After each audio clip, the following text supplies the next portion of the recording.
MHD4 के अंतर्गत महादेवी वर्मा द्वारा रचित रेखाचित्र ठकुरी बाबा। महादेवी वर्मा के द्वारा रचित रेखाचित्र ठकुरी बाबा है। महादेवी वर्मा ने रेखाचित्रों में जिन चरित्रों का वर्णन किया है वे समाज के पिछड़े, गरीब और अशिक्षित वर्ग से संबंधित हैं। ठकुरी बाबा भी उनमें से एक ऐसा ही रेखाचित्र है, परंतु ये अनेक मायनों में विशिष्ट है।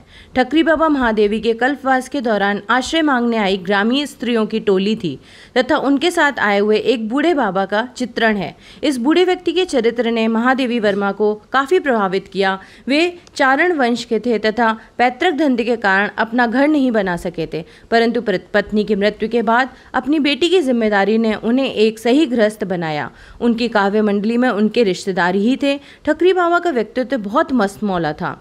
आज के पूंजीवादी और भागदौड़ के शहरी जीवन में ठकुरी बाबा जैसा चरित्र मिलना बहुत मुश्किल है। ठकुरी बाबा द्वारा महादेवी वर्मा ने समाज के दलित, शोषित, वंचित वर्ग के प्रति चेतना जगाने की कोशिश की है। उनका उद्देश्य समाज को सड़े गले रीति रिवाजों, सामाजिक असमानता, अंधविश्वास के चंगुल से आज़ाद कराना है। इस रचना के द्वारा पुरुष प्रधान समाज में स्त्रियों की दशा, उत्पीड़न, उपेक्षा, मजदूर किसान का शोषण आदि को दिखाया गया है।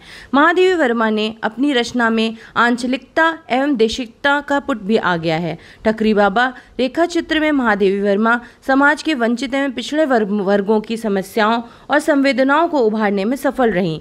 महादेवी के रेखा चरित्र संस्मरणात्मक हैं, जिसमें उन्होंने संपर्क में आए केंद्रीय पात्र की स्मृतियों को क्रमबद्ध रूप में घटनात्मक शैली में प्रस्तुत किया है। ठकुरी बाबा में कल्पवास की घटनाओं के साथ साथ उन्होंने भक्तिन के चरित्र पर भी कुछ पहलुओं को उजागर किया है, पर उनका केंद्र ठकुरी बाबा का चरित्र ही रहा है। हालांकि उन्होंने कल्पवास की प्रथा एवं धार्मिक विश्वासों पर भी प्रकाश डाला है। महादेवी वर्मा के कल्पवास के दौरान एक मकर संक्रांति से एक दिन पहले एक ग्रामीण बूढ़े व्यक्ति ने उनसे एक रात के लिए जगह मांगी। उनके साथ एक टोली भी थी। बूढ़े का स्वर स्नेह से भरा हुआ तथा आत्मीयतापूर्ण था। ठकुरी बाबा भाट वंश के थे। लोगों का मनोरंजन करना और उनका पैतृक धंधा था। सौतेले भाइयों की पत्नियों की निंदा के कारण ठकुरी की पत्नी दुनिया छोड़कर चली गई थी। अपनी 1.5 वर्षीय उपेक्षित बेटी ने उन्हें घर गृहस्थी के बंधन में बांधा। ठकुरी का दामाद चेचक के कारण अंधा हो गया था। घर चलाने वाली बूढ़ी मौसी भी उनकी काव्य मंडली का हिस्सा बन गई थी। थोड़ी बहुत खेती व गाय भैंसों के कारण उनके जीवन यापन की समस्या हल हो गई थी। वे बड़े ही सरल स्वभाव के थे। लोगों की मदद करने में उन्हें विशेष सुख मिलता था।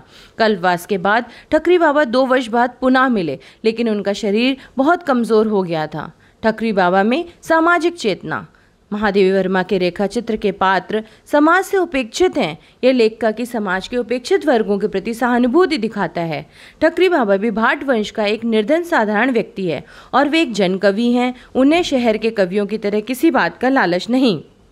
ठकुरी बाबा की भाषा और शिल्प संस्मरणात्मक रेखाचित्र वह विधा है जिसमें लेखक को अतीत में जाना पड़ता है और स्मृतियों को संजोकर वापस वर्तमान में लौटना पड़ता है और उसे ऐसे शब्दों में पिरोकर चित्रित करना पड़ता है जैसे कि वो घटना आंखों के सामने घटित हो रही हो। मुख पर वैसी उन्मुक्त हंसी का भाव था, पर मानो धीरे धीरे साथ छोड़ने वाले दांतों को याद रखने के लिए ओंठों ने अपने ऊपर स्मृति की रेखाएं खींच ली थीं। इस वर्णन में ठकुरी बाबा की शारीरिक जर्जरता सजीव हो उठी है। इस प्रकार इसमें महादेवी के रेखाचित्र की कलात्मक रेखांकन की सजीवता और भी गहरी हो जाती है।